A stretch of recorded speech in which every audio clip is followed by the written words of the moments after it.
Enjoy అంటే కొంతమంది ఏమనుకుంటామంటే పని పాట లేకపోవడం, హ్యాపీగా తిరగడం, ఎక్కువ డబ్బు ఉండటం, వర్క్ లేకపోవడం, బరువు బాధ్యతలు లేకపోవడం, దాన్నే మనం చాలా ఎంజాయ్గా ఫీల్ అవుతుంటాం. కానీ ఎంజాయ్ అనేది ఎప్పుడు కూడా బరువు బాధ్యతల మీదే ఉంటుంది, దాని మీదే ఆధారపడి ఉంటుంది. ఒక రెస్పాన్సిబిలిటీ బాధ్యతను నెరవేర్చినప్పుడు దానిలో ఉన్న ఆనందము, దానిలో ఉన్న ఎంజాయ్ చాలా ఎక్కువ ఉంటుంది. కూతురు పెళ్లి చేయడానికి చాలా కష్టపడాలి, అది బాధ్యత, బరువు, కష్టం. కానీ అది నువ్వు రెస్పాన్సిబిలిటీగా ఫీల్ అయ్యి ఆ బాధ్యతను నువ్వు నెరవేర్చిన రోజు చాలా ఎంజాయ్ అనుభవిస్తావు, చాలా సంతోషాన్ని అనుభవిస్తావు. సో బరువు బాధ్యతల నుండి తప్పించుకొని ఎంజాయ్గా ఉండొచ్చు అనుకుంటారు కొందరు. కానీ ఏ పని పాట లేకుండా ఉండటం, వర్క్ లేకుండా ఉండటం, వర్క్ చేయకుండా ఉండడం అనేది ఒక పెద్ద నరకం. అది కొంతమందికి అర్థం కాదు. వర్క్లో ఉన్న ఎంజాయ్, రెస్పాన్సిబిలిటీలో ఉన్న ఎంజాయ్ని అనుభవించాలంటే దాన్ని ఓన్ చేసుకోవాలి, ఒక ఫ్యాషన్గా మార్చుకోవాలి. అది అన్నిసార్లు మనం అనుకోలేము, కానీ అనుకుంటే చాలా బాగుంటుంది. అలా అనుకున్న తర్వాత నువ్వు పడ్డ కష్టము, నువ్వు పడ్డ బాధ, అవన్నీ కూడా నీకు ఎంత సంతోషాన్ని ఇస్తాయంటే అది వేరే వాళ్ళు చెప్పలేరు, అనుభవించిన నువ్వు తప్ప. ఒక యజమాని దగ్గర ఒక గాడిద ఉంది.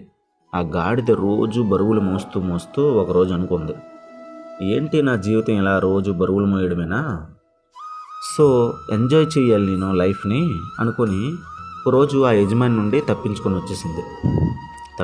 వచ్చేసి అడవిలోకి వెళ్ళిపోయాక ఫస్ట్ రోజు ఏ పని లేదు, ఏ వర్క్ లేదు, బరువు బాధ్యత ఏం లేదు, చాలా ఎంజాయ్గా ఉందనుకుంది.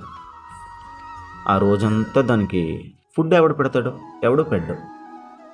కానీ యజమాని దగ్గర ఉన్నన్నాళ్ళు దాన్ని చాలా ఆప్యాయంగా చూసుకునేవాడు. ఇది చాలా కష్టపడుతుంది నా కోసం, దీనికి టైంకి ఫుడ్ వాటర్ పెట్టాలి, నా కోసం కష్టపడుతుంది అనేసి తను ఫీల్ అయ్యి అన్నీ సమకూర్చేవాడు.